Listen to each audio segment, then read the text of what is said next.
రేపే అత్యంత పవిత్రమైన ఏరువాక పౌర్ణమి. ఇంతటి పవిత్రమైన ఈ రోజున మీరు ఇల్లంతా ఈ నీటిని చల్లితే చాలు. ఇంట్లో ఉన్న దుష్టశక్తులు, దోషాలు, దరిద్రం, కష్టాలు మొత్తం తొలగిపోతాయి. మీ ఇంట్లో ఉన్నవారికి నరదిష్టి, నరపీడ ఉన్నా అవన్నీ తొలగిపోతాయి. నిండు నూరేళ్లు ఆరోగ్యంగా జీవిస్తారు. మరి పరమ పవిత్రమైన ఏరువాక పౌర్ణమి రోజు ఇల్లంతా ఏ నీరు చల్లితే మనకు పట్టిన దరిద్రం మొత్తం పోయి సకల శుభాలు కలుగుతాయో ఇప్పుడు ఈ వీడియోలో మనం తెలుసుకుందాం. వీడియోని ఎక్కడ స్కిప్ చేయకుండా పూర్తిగా చూడండి. అప్పుడే మీకు చక్కగా అర్థమవుతుంది. ప్రతి సంవత్సరం వర్ష ఋతువులో జ్యేష్ఠ మాసం శుద్ధ పౌర్ణమిని మన తెలుగువారు ఏరువాక పౌర్ణమిగా జరుపుకుంటారు. వ్యవసాయం మన భారతీయ సంస్కృతికి మూలస్తంభం లాంటిది. తొలకరి జల్లులు మొదలవడంతో రైతులు ఆనందోత్సవాల మధ్య అరక దున్నడంతో పొలం పనులు మొదలు పెడతారు. దేశానికి రైతు వెన్నెముక లాంటివాడు. మనం రోజు కడుపు నిండా అన్నం తింటున్నామంటే దాని వెనుక రైతు కష్టం చాలా ఉంది. అలాంటి రైతు పండుగ ఏరువాక పౌర్ణమి. ఏరు అంటే దున్నడానికి సిద్ధం చేసిన నాగలి అని, ఏరువాక అంటే దున్నడానికి ప్రారంభం అని అర్థం. అంటే వ్యవసాయం మొదలు పెట్టడం అని అర్థం. ఈ రోజు ఎద్దులను, నాగల్ని రైతులు పూజిస్తారు. పూర్వం నుండి ఒక సాంప్రదాయంగా రైతులు ఏరువాక పౌర్ణమిని ఒక పండుగలా జరుపుకుంటూ వస్తున్నారు. ఈ రోజు ఎద్దులను కడిగి చక్కగా అలంకరిస్తారు. అదేవిధంగా ఈ రోజు వీటిని పూజించి పొంగలి పెడతారు. ఆ తర్వాత రైతులందరూ ఎద్దులను పొలాలకు తోలుకుపోయి దుక్కి దున్నుతారు. బలరాముడు కూడా ఏరువాక పౌర్ణమిని ఆచరించినట్లు మన పురాణాల ద్వారా తెలుస్తుంది. ఈ రోజు వర్షానికి అధిదేవత అయిన ఇంద్రుణ్ణి పూజిస్తారు. ఈ సంవత్సరం వర్షాలు బాగా కురవాలని, పంటలు బాగా పండాలని ఇంద్రుణ్ణి పూజిస్తారు. జ్యేష్ఠ పౌర్ణమికి ప్రత్యేక స్థానం ఉంది. ఎందుకంటే ఈ రోజే రైతులు వ్యవసాయ పనులు ఆరంభిస్తూ భూమికి పూజ చేస్తారు.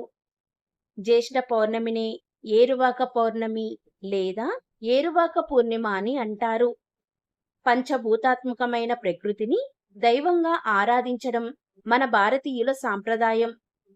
భూమిని భూమాతగా కొలుస్తూ ఉంటాం. వ్యవసాయం మన మనుగడకు జీవనాధారం. వ్యవసాయం ఒక యజ్ఞం.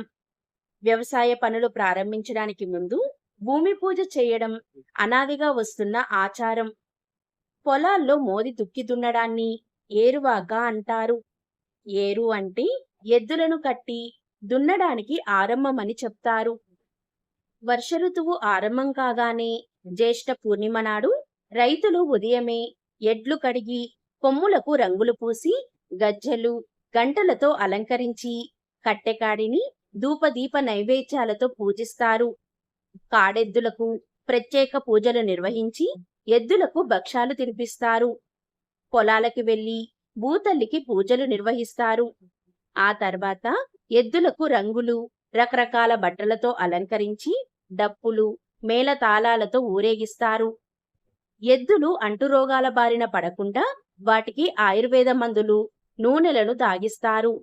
నాగలిని సారించి పనులు ప్రారంభించడానికి మంచి నక్షత్రం జ్యేష్ఠ అని జ్యోతిష శాస్త్రం చెప్తుంది. ఆ నక్షత్రంతో చంద్రుడు కూడి ఉండే రోజు జ్యేష్ఠ పూర్ణిమ. ఔషధులకి, సస్యాలకి అధిపతి అయిన చంద్రుడు జ్యేష్ఠ నక్షత్రానికి చేరువలో ఉన్న తరుణంలో ఏరువాక పూర్ణిమ శుభ ఫలితాలను అందిస్తాడు. అందుకే జ్యేష్ఠ పూర్ణిమ నాడు మొదటిసారి పొలాన్ని దున్నుతారు. అదేవిధంగా జూన్ నెలలో వచ్చే పౌర్ణమి రోజు మర్రి చెట్టుకి పూజలు కూడా చేస్తారు. అత్యంత విశేషమైన ఈ పౌర్ణమి రోజు మర్రి చెట్టుకు 5 సార్లు దారం చుట్టి ప్రదక్షిణాలు చేస్తారు. అంతేకాదు మర్రి చెట్టుకు పాలు కూడా పోస్తారు.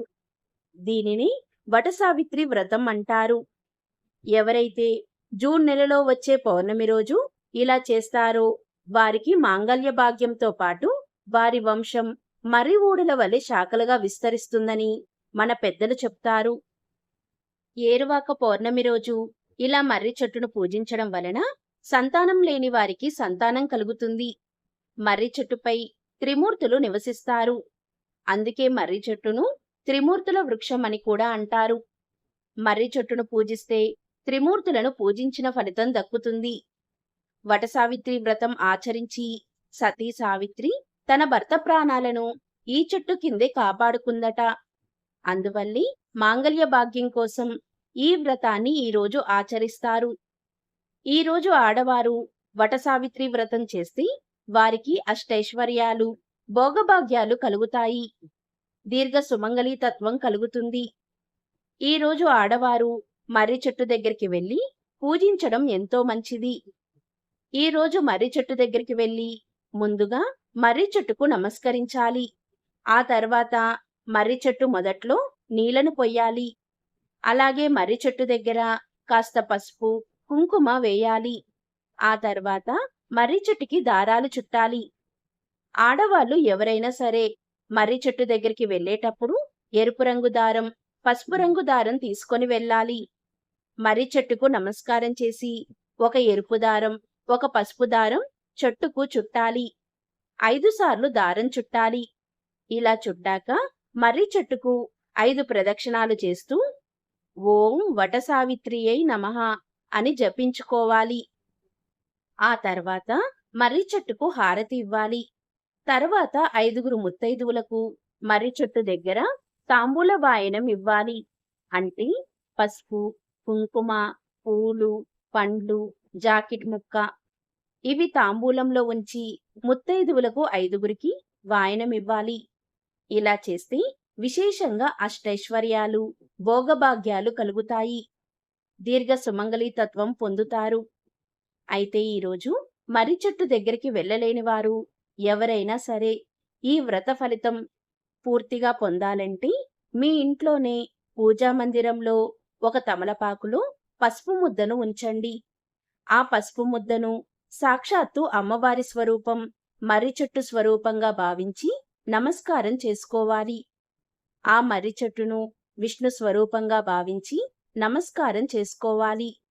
ఆ పసుపు ముద్దని వటవృక్షంగా భావిస్తూ ఓం వటసావిత్రియై నమః అనే మంత్రాన్ని 21 సార్లు చదువుకుంటూ ఆ పసుపు ముద్దకు అక్షింతలతో పూజ చేయాలి. ఆ పసుపు ముద్దకు హారతి ఇవ్వండి. మీకు వీలైతే మర్రి చెట్టు దగ్గరికి వెళ్లి పూజించండి. వీలు కాకపోతే ఇంట్లోనే పసుపు ముద్దకు ఈ మంత్రం చదువుకుంటూ అక్షింతలతో పూజ చేసి హారతి ఇవ్వండి. ఈరోజు ఇలా చేస్తే వటసావిత్రి వ్రతం చేసిన ఫలితం 100% కలుగుతుంది. అలాగే ఈరోజు రైతులు దుక్కి దున్నుతున్నప్పుడు విష్ణు భగవానుణ్ణి మనసులో ధ్యానిస్తూ దుక్కి దున్నడం చేస్తే శుభ ఫలితాలు కలుగుతాయి. అదేవిధంగా అమావాస్య, పౌర్ణమి శూన్యతిథులు కాబట్టి ఈరోజు చేసే ఏ పనులైనా మంచి ఫలితాలను కలిగిస్తాయి. ఈరోజు జపించే ఏ మంత్రానికైనా అధిక రెట్ల ఫలితం ఉంటుంది. ఈరోజు లక్ష్మీదేవిని ఆరాధించడం వలన అఖండ లక్ష్మీ కటాక్షం కలుగుతుందని మన పురాణాలు చెబుతున్నాయి. ఈరోజు తెల్లవారుజామునే నిద్రలేచి స్నానాదులు ముగించుకొని లక్ష్మీదేవిని ఆరాధించాలి.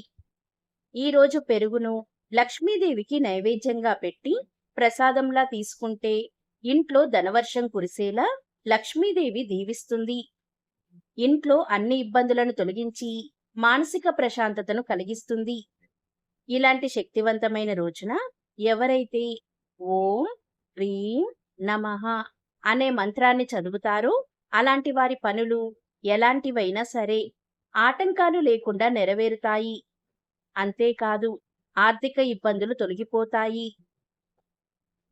ఇక అత్యంత పవిత్రమైన ఈ రోజు స్నానం చేసే నీటిలో ఒక మర్రి ఆకును వేసుకుని స్నానం చేయడం వలన జన్మల పాపాలు, దరిద్రం ఆ నీటి ద్వారా తుడిచిపెట్టుకుపోతాయి. మీ ఒంట్లో ఉన్న వ్యాధులన్నీ నశిస్తాయి. అత్యంత దివ్యశక్తి మీ ఒంటికి వస్తుంది. పట్టిందల్లా బంగారమే అవుతుంది. మీ ఒంట్లో ఉన్న నెగటివ్ ఎనర్జీ మొత్తం పోయి పాజిటివ్ ఎనర్జీ వస్తుంది. ఎంతో మహిమాన్వితమైన ఏరువాక పౌర్ణమి రోజు గోవుకు ఉడికించిన బంగాళదుంపలు తినిపిస్తే నరఘోష నివారణ అవుతుంది. క్యారెట్లు తినిపిస్తే వ్యాపారాభివృద్ధి కలుగుతుంది. పాలకూర తినిపిస్తే అఖండ ఐశ్వర్య ప్రాప్తి కలుగుతుంది. వంకాయలు తినిపిస్తే సంతాన ప్రాప్తి కలుగుతుంది. అరటి పండ్లు తినిపిస్తే ఉన్నత పదవి కలుగుతుంది. బెల్లం కలిపిన నీరు తాగిస్తే ఉద్యోగ ప్రాప్తి కలుగుతుంది. నానబెట్టిన మినపప్పు పెడితే ఆరోగ్య ప్రాప్తి కలుగుతుంది. టమాటాలు తినిపిస్తే వివాహ ప్రాప్తి కలుగుతుంది. కాబట్టి మీకున్న సమస్యను బట్టి గోవుకు వీటిని తినిపించి సకల శుభాలను పొందండి. ఇక అత్యంత పవిత్రమైన ఏరువాక పౌర్ణమి రోజు ఎవరైనా సరే ఇంట్లో మాంసం కూరను వండినా తిన్నా వారికి పరమదరిద్రం కలుగుతుంది. మాంసం కూరతో పాటు ఈ రోజు ములక్కాయ, మసాలాతో చేసిన పదార్థాలను అస్సలు తినకూడదు. ఒకవేళ తిన్నారంటే మహాపాపం తగులుతుంది. ఈ రోజు ఏ చిన్న మంచి పని చేసినా అది మేరు పర్వతమంతటి పుణ్యాన్ని తెస్తుంది. కాబట్టి ఈ రోజు దైవనామస్మరణ చేస్తే ఎంతో మంచిది. వేప చెట్టును మనం సాక్షాత్తు లక్ష్మీ స్వరూపంగా భావిస్తాం. అత్యంత పవిత్రమైన ఏరువాక పౌర్ణమి రోజు మీరు గుమ్మానికి లక్ష్మీ స్వరూపమైన వేపాకులను ఇప్పుడు చెప్పే విధంగా కట్టుకుంటే మీకు సకల శుభాలు కలుగుతాయి. ఆ లక్ష్మీనారాయణల దివ్య ఆశీస్సులు మీకు అందుతాయి. ఆ ఇంటికి నరదిష్టి, నరపీడ తగలవు. ఈరోజు వేప కొమ్మలను ఇంటికి తెచ్చి ఒక దారం తీసుకొని దానికి పసుపు రాయాలి. ఇక వేపాకులను ఆ దారానికి కట్టాలి. ఇలా ఈ తోరాన్ని ఈ ఏరువాక పౌర్ణమి రోజు ఇంటి గుమ్మానికి కట్టుకోవాలి. ఈరోజు ఎవరైతే ఇలా కట్టుకుంటారో వారికి లక్ష్మీదేవి అదృష్టాన్ని ఇస్తుంది. అలాంటి వారి ఇంట్లో దోషాలు మొత్తం తొలగిపోతాయి. ఆ ఇంట్లోని వారందరికీ అదృష్టం పడుతుంది. లక్ష్మీదేవి అనుగ్రహం ఖచ్చితంగా కలుగుతుంది. ఈ పరిహారాన్ని మన పూర్వీకులు పూర్వం నుండే పాటించి ఎన్నో శుభ ఫలితాలను పొందారు. కాబట్టి ఎవరైనా సరే మీ జీవితంలో మంచి మార్పు, శుభ ఫలితాలు కలగాలంటే ఈ ఏరువాక పౌర్ణమి రోజు గుమ్మానికి వేపాకుల తోరణాన్ని తప్పకుండా కట్టుకోవాలి. వేప చెట్టు సాక్షాత్తు లక్ష్మీ స్వరూపం. ఈరోజు వేప చెట్టును తాకితే చాలు మీకు అదృష్టం పడుతుంది. ఈరోజు వేప చెట్టును తాకితే మీ ఒంట్లో ఉన్న దరిద్రాన్ని, దోషాలను ఆ చెట్టు లాక్కొని మీకు పాజిటివ్ ఎనర్జీని అందిస్తుంది. తెలిసి తెలియక చేసిన మహాపాపాలైనా పోతాయి. ఈరోజు వేప చెట్టును తాకితే మీకు అదృష్టం పడుతుంది. ఎంతో కాలంగా అనుభవిస్తున్న కష్టాలు ఈ రోజుతో తొలగిపోతాయి. మీకు ఎంతో కాలంగా ఉద్యోగ ప్రయత్నాలు చేస్తున్నా ఫలితం కలగకపోతే ఈ ఏరువాక పౌర్ణమి రోజు వేప చెట్టును తాకితే చాలు మీరు కోరుకున్న ఉద్యోగం వస్తుంది. ఈరోజు మీకు వేప చెట్టు ఎక్కడ కనిపించినా ముందు చెంబుడు నీటిని చెట్టుకు పోసి చెట్టుకు 3 ప్రదక్షిణాలు చెయ్యండి. చెట్టు మొదట్లో ప్రమిద పెట్టి 3 ఒత్తులు విడివిడిగా వేసి ఆవు నెయ్యి పోసి దీపాన్ని వెలిగించండి. తరువాత చెట్టును 11 మార్లు తాకండి. అలా తాకేటప్పుడు ఓం లక్ష్మీ నమో నమః అనే మంత్రాన్ని 11 సార్లు జపిస్తూ తాకండి. ఇలా చేశాక ఆ చెట్టు దగ్గర కొంచెం సేపు కూర్చొని రండి. ఇలా ఈరోజు ఎవరైతే చేస్తారో వారికి తిరుగులేని రాజయోగం పడుతుంది. మీ కష్టాలు మొత్తం ఈ రోజుతో తొలగిపోతాయి.